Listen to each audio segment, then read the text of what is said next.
بسم اللہ الرحمن الرحیم الصلاۃ والسلام علیکہ یا رسول اللہ وعلی آلہ و صحابہ یا حبیب اللہ۔ عزیزان من، حضرت سیدنا ابو بکر صدیق رضی اللہ تعالیٰ عنہ کی شخصیت اہل اسلام کے لیے ترجمان نبی، ہم زبان نبی کی ہے۔ میرے آقا علیہ الصلاۃ والسلام کے ساتھ سفر و حضر میں جو شخصیت رہی اور پھر ان کے بعد دین کو سنبھالا جس شخصیت نے، ان کے بعد اللہ نے ختم نبوت پر پہرا جس شخصیت سے لیا، ناموس رسالت پر پہرا جس شخصیت سے لیا، اسلام کے بنیادی عقائد پر پہرا جس شخصیت سے لیا، وہ تھے حضرت سیدنا ابو بکر صدیق رضی اللہ تعالی عنہ۔ اب 1400 سال کے بعد کچھ فتنے ادھر ادھر نالیوں میں، کھڈوں میں دبے ہوئے تھے، لیکن قرب قیامت میں حدیث پاک بخاری شریف کی روایت ہے کہ فتنے بارش کے قطروں کی طرح برسیں گے، تو برسنا شروع ہو گئے۔ اب برس رہے ہیں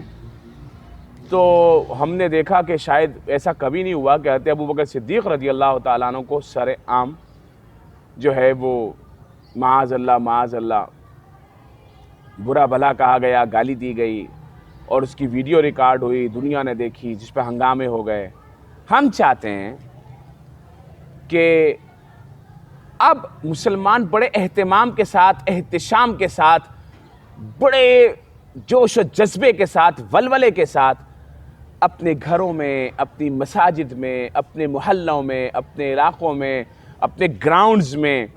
حضرت ابو بکر صدیق رضی اللہ تعالیٰ عنہ کی سیرت و کردار کو بیان کریں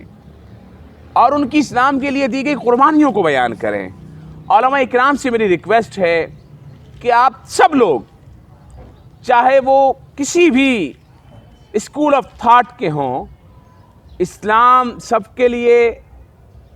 اور حضرت ابو بکر صدیق رضی اللہ تعالیٰ عنہ سب کے لیے۔ آپ حضرت ابو بکر صدیق رضی اللہ تعالیٰ عنہ کی شخصیت کو اجاگر کرنے کے لیے ناموس رسالت، ناموس صحابہ اور ناموس اہل بیت کے دفاع کے لیے آگے آ جائیں۔ اللہ رب العزت ہمیں زمین سے اٹھا کے آسمانوں کی بلندیوں پر پہنچا دے گا۔ آپ محبوب کریم صلی اللہ علیہ وسلم کے ان پاکیزہ ساتھیوں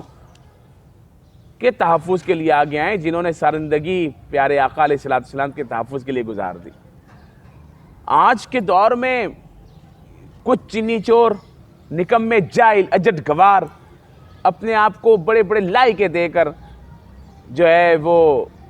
یہ باور کرانا چاہتے ہیں کہ ہماری بہت فضیلت ہے، اور ابو بکر صدیق رضی اللہ تعالیٰ عنہ تو وہ باہر والے ہیں اور گھر والے تو نہیں ہیں۔ یہ گھر والے اور در والے اور باہر والے اور اندر والے پھر کچھ نمبر لگائے ہوئے ہیں کہ دمادم مست کلندر۔ اور بھائی ہمارے نزدیک نہیں، پورے اسلام کے نزدیک 1400 سال سے حضرت ابو بکر صدیق رضی اللہ تعالیٰ عنہ کا پہلا نمبر ہے۔ وہ خلیفہ راشد اول ہیں۔ حضرت سیدنا فاروق اعظم رضی اللہ تعالیٰ عنہ کا بدرجہ خلافت بھی دوسرا نمبر ہے، بدرجہ فضیلت بھی دوسرا نمبر ہے۔ سیدنا مولا عثمان ذو النورین رضی اللہ تعالیٰ عنہ کا بدرجہ خلافت و بدرجہ فضیلت تیسرا نمبر ہے، اور حضرت مولا مرتضیٰ، مولا مشکل کشا علی المرتضیٰ کرم اللہ تعالی وجہہ الکریم، میرے آقا علیہ السلام کے سچے جانثار، میرے آقا جن کے بارے میں فرمایا کہ علی کے چہرے کو دیکھنا بھی عبادت ہے، سبحان اللہ، وہ خلافت میں چوتھے نمبر پر ہیں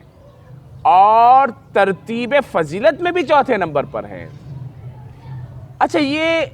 فضیلت اور یہ تمام صحابہ اکرام علیہ رضوان نے طے کر دی، اس دور میں یوں آ گئی۔ 1400 سال کے بعد اٹھ کے بندہ بولتا ہے نہیں یار یہ والا پہلے اور اس کو دوسرا دے دو، اس کو تم چے پدی کا شوربہ، اوقات اور حیثیت کیا ہے ایسے الٹے سیدھے باتیں کرنے کی؟ جو نظام چلا آ رہا ہے اور درست نظام چلا آ رہا ہے جس پر اجماع امت ہے، یہ نظام کوئی چھیڑ رہے ہیں۔ حضرت ابو بکر صدیق رضی اللہ تعالیٰ عنہ کی شان میں توہین ویسے نہیں کی گئی، اس کے پیچھے بڑا مقصد ہی یہی ہے۔ تو ہم اس مقصد میں ان جاہلوں کو کبھی بھی کامیاب نہیں ہونے دیں گے انشاءاللہ عز و جل۔ اس لیے اہل سنت و جماعت کے تمام ہی لوگ اپنے عقائد کا تحفظ کریں